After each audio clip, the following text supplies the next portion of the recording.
Killjoy is the second newest agent to Valorant, added to the game in patch 1.05 on August the 4th, and first seen in top pro play on August 26th.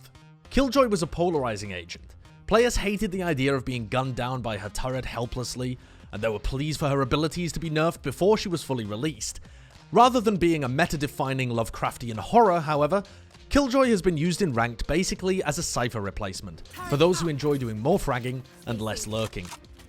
On attack, you'll frequently see boosted Killjoy mains placing simple turrets and alarm bots on the flank, and baiting literally everybody in order to get that sweet satisfaction of clutching the round with their nanoswarms.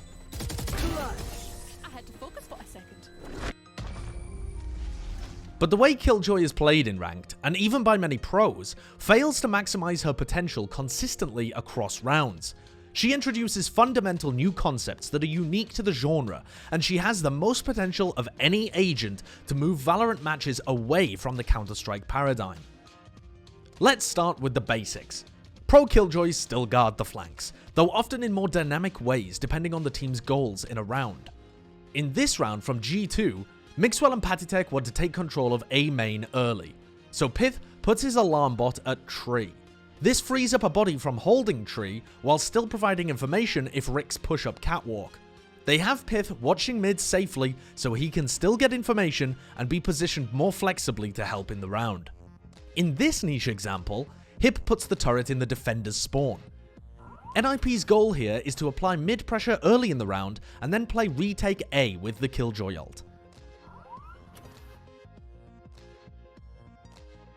This turret lets Rhyme play in A heaven and Kriya jump spot mid without either of them having to worry about a flank through grass.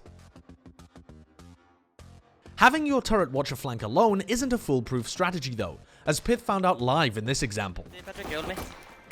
I'm closing the smoke. I think there's two mid, one right on that. They push two B. What's the... What? My turret is not working. Give me some. He smoked the turret. Yeah. They don't know about me. They're stacking A. In this example from Pop Flash, we see it from the other side. Wow, a lot of noise being made in the mid. Oh, we get a dark cover on the turret there. And I wonder if T1 realize what's going on, because Calypso's gaining a lot of ground, that they're going to expect that the turret will provide them information. But right now we have the complete denial of that information as Calypso goes for the flank. This shouldn't be attempted very often, however. The smoke is an incredibly obvious tell of a heavily committed flank. If there's anybody to spot you, it's very easy to punish. He's going to go scout out for some more information, but he'll find them in lamps. The aggression, oh, you've seen. Like in Ranked, Killjoy is still powerful in the post plant, though with far less nanoswarm usage. At the top level, placing them on the spike once you've planted it is just too obvious. Here's a fantastic post plant from Pith.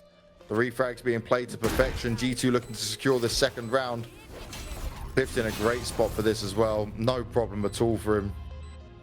He uses his ult after planting the spike to make the retaker's position predictable, while threatening a reposition of himself into B main or logs. Pith then places an alarm bot on the spike, giving him an easy kill on anybody defusing, and places a turret to distract and play off in the 1v1. Good God. Nah, Pith's smart, man. He plays it smart. I can see him just edging up to that corner. He's heard the steps. He's even managed to... Oh, look at this. Turret down. Just to make sure the alarm bot, that player's now vulnerable. They'll take double damage, and that makes it so easy. Huge. Great work done. The only ability he doesn't use is Nanoswarm, so here's an example of them being used in a creative way. Patitek spots out the drone. He's also going to be spotted out himself. Oh, he's not going to escape that. Lucker comes in with a charge. In this round, Pith throws the nanoswarms onto the spike on B from the attacker's spawn. This stops the diffusers from destroying the nanoswarms and buys time for David P to flank. The shots are going to work out, but David P... Oh, you've got to be oh so careful here. You're very far away. They're on top of it. Lucker's going to be forced off, though. Great use of the abilities coming out here from G2, but is it going to be enough? He's already got it over halfway. This play doesn't quite work, but it does turn a 2v3 into a winnable situation for them. Let's focus in on the turret for a moment, as that can be a great multifaceted tool in the right hands. The turret's most valuable asset is that it tells you exactly when and where someone peeks an angle. It is a permanently active cipher camera that also slows opponents. By positioning the turret in a deep angle on ascent tiles, FNS knows that any player activating it is in an overextended position. FNS then baits the turret for an easy kill. They're going to be okay to have that intel. What they're not expecting here is that FNS is just lurking in the shadows, man. Come on. They're not changing it up, Envy. They're just dumping everything at B. Here, in a more common example, Mitch hides around the corner and baits his turret to take out Caboose during Phoenix ult. Here comes the run it back, invested by Caboose. By baiting the turret, you ensure you're fighting a player who is exposed, has their crosshair nowhere near you, and has recoil on their weapon or is reloading due to the health of the turret. Caboose on the defense again. You saw this in just round 3. The threat of an advantageous duel for the attacker often stops defenders from feeling safe pushing up at all, allowing this turret on ascent to guard B main consistently on its own. This concept can also be applied to defense, setting up turrets and alarm bots to play off in various areas of the maps. By placing the Killjoy turret in a deep angle in A short, Caboose can hide away and rely on the turret to get a perfect timing for his flash. Mid before rejoining the rest of the group. This is going to be a 5-man hit over to A. Boom. Nice curveball, but it's only going to find two. Caboose is going to convert it into the first 2 picks before Sick will find him. This can also be accomplished with Alarm Bot to a lesser degree. Here's Cary getting value from a judge on an eco round by swinging out based on the Alarm Bot in Garage. Oh, Cary from this position with a judge could be coming up huge as well.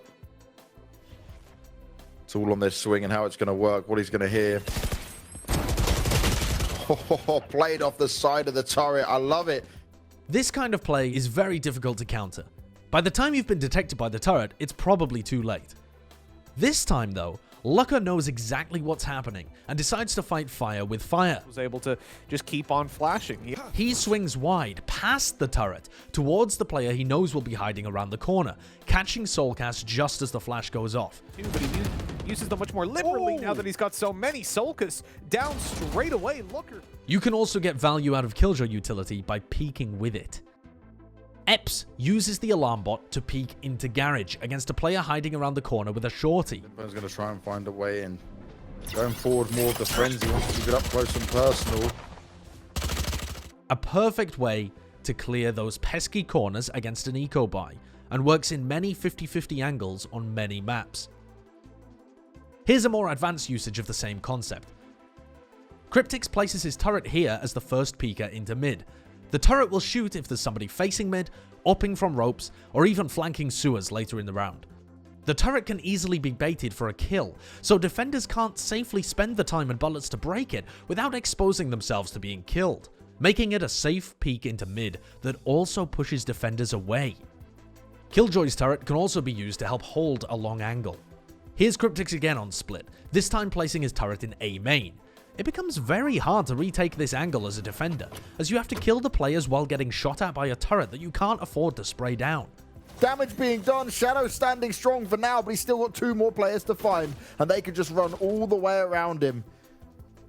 He's got to deal with that turret as well. Not what he wants to have to put up with at the moment. He's already outnumbered as it is.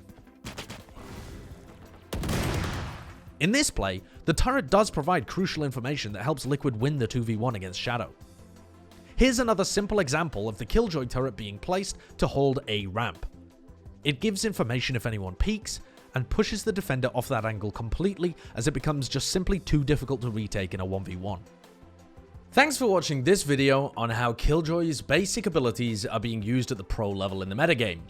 In our next video, we're going to tackle Killjoy's ultimate and some map-specific strategies that the pro teams are using to be able to get maximum value out of Killjoy across Ascent, Haven, Split, and a little bit of Bind. Hit the subscribe button below to be notified for all future videos coming out from Plat Valorant, and keep an eye open for the second part of this Killjoy series.